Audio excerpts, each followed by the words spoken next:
Stampede ಆಗಿದೆ ಮತ್ತು ಯಾವ ರೀತಿ ಅದನ್ನು ತಪ್ಪಿಸ್ಬೋದಾಗಿತ್ತಾ ಅಥವಾ ತಪ್ಪಿಸೋದಕ್ಕೆ ಸಾಧ್ಯ ಆಗಿರಲಿಲ್ವಾ ಏನು ಅಂತೇಳಿ ಖುದ್ದಾಗಿ ನೋಡಬೇಕು ಅಂತೇಳಿ ನಾನೇ ಬಂದಿದ್ದೇನೆ. ಇಲ್ಲಿ ಗೇಟ್ ನಂಬರ್ 6, 7, 2 ಮತ್ತು 2A, 17, 18, 21, 16 ಇಷ್ಟು ಗೇಟ್ನಲ್ಲಿ ಸ್ಟ್ಯಾಂಪೀಡ್ ಆಗಿರ್ತಕ್ಕಂಥದ್ದು. ಅದರಲ್ಲಿ ಅಲ್ಲೇ ಸ್ಪಾಟ್ನಲ್ಲಿ ಸತ್ತಿರುವಂಥ ಮಾಹಿತಿ ಇಲ್ಲ. ಅವರು ಇಲ್ಲಿ ಸ್ಟ್ಯಾಂಪೀಡ್ ಆದಮೇಲೆ ಉಸಿರು ಕಟ್ಟಿ ಅಲ್ಲಿಂದ ಆಸ್ಪತ್ರೆಗೆ ತಗೊಂಡು ಹೋಗುವಾಗ ಕೆಲವರು ತೀರ್ಕೊಂಡಿದ್ದಾರೆ, ಆಸ್ಪತ್ರೆಯಲ್ಲಿ ಕೆಲವರು ತೀರ್ಕೊಂಡಿದ್ದಾರೆ. ಅದರಿಂದ We at East Point Group of Institutions offer a wide range of courses that provide limitless opportunities, building skills over 2 decades.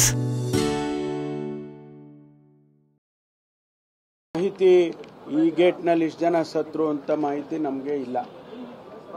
ಆದರೆ ಇಷ್ಟು ಗೇಟು ಸ್ಟ್ಯಾಂಪೀಡ್ ಆಗಿರ್ತಕ್ಕಂಥದ್ದು ಅನ್ನೋ ಮಾಹಿತಿಯನ್ನು ತಮಗೆ ಕೊಟ್ಟಿದ್ದೇನೆ. I repeat, gate number 7, gate number 6, gate number 2, 2A, 16, 17, 18, 21 ಇಷ್ಟು ಗೇಟ್ನಲ್ಲಿ stampede ಆಗಿರ್ತಕ್ಕಂಥದ್ದು ಅನ್ನುವಂಥ ಮಾಹಿತಿ.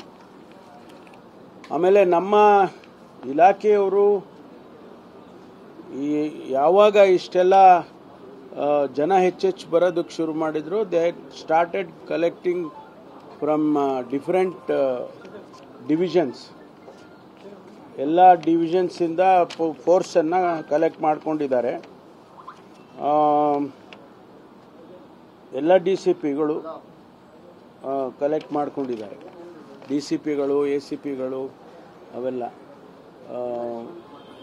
ಸಂಖ್ಯೆ ನಾ ಹೇಳಿದಾಗೆ ನಾವು ಅಂದಾಜು ಮಾಡಿದ್ದು ವಿಧಾನಸೌಧದ ಮುಂದೆ 1 ಲಕ್ಷ ಜನ ಸೇರಿದ್ದಾರೆ ಅಂತ ಹೇಳಿ ಅಂದಾಜು ಮಾಡಿದೋ ನಾವು. ಆಮೇಲೆ ಇಲ್ಲಿ ಒಂದು ಒಳಗಡೆ 35-40 ಸಾವಿರ ಜನ, ಯಾಕೆಂದರೆ ಸೀಟಿಂಗ್ ಕೆಪಾಸಿಟಿ ಇರೋದೇ 33 ಎಕ್ಸಾಕ್ಟ್ಲಿ. ಅದರಲ್ಲಿ 35 ಸಾವಿರ ಜನ ಅಂದ್ಕೊಂಡಿದ್ವಿ. 40 ಅಂದರೂ ಕೂಡ ಹೊರಗಡೆ 1-2.5 ಲಕ್ಷ ಜನ ಇದ್ರೇನೋ ಅಂತ ನಾವು ಅಂದಾಜು ಮಾಡಿದ್ದು. ಆದರೆ ಈಗ ಮೆಟ್ರೋನವ್ರು ಹೇಳೋರೆ ಇದನ್ನು ಸಂಖ್ಯೆಯನ್ನು ತೊಗೊಂಡ್ರೆ 8.7 ಅಂದರೆ 8,70,000 tickets have been sold. People have travelled. So ಅದರಲ್ಲಿ ನಾವು 90% ಕ್ರಿಕೆಟ್ ಎಂತೂಸಿಯಾಸ್ಟೇ ಇದ್ರು ಅಂತ ಅಂದ್ಕೊಂಡ್ರು ಕೂಡ ಮೋರ್ ದೆನ್ 8 lakhs ಜನ ಬಂದಿದ್ದಾರೆ ಅಂತ ಹೇಳಿ ಅನಿಸುತ್ತೆ. ಅದು ಒಂದು ಅಂದಾಜು. This is not exact figures. ಅದರಿಂದ ಸಂಖ್ಯೆ ಇಷ್ಟು ದೊಡ್ಡ ಇತಿಹಾಸದಲ್ಲೇ ಕ್ರಿಕೆಟ್ ನೋಡೋದಕ್ಕೆ ಅಥವಾ ಕ್ರಿಕೆಟಿನ ಯಾವುದೇ ಆಕ್ಟಿವಿಟಿಗೆ ಬೆಂಗಳೂರಿನಲ್ಲಿ ಇಷ್ಟೊಂದು ಜನ ಒಂದು ಕಡೆ ಅಸೆಂಬಲ್ ಆಗಿದ್ದ ಉದಾಹರಣೆ ಇಲ್ಲ.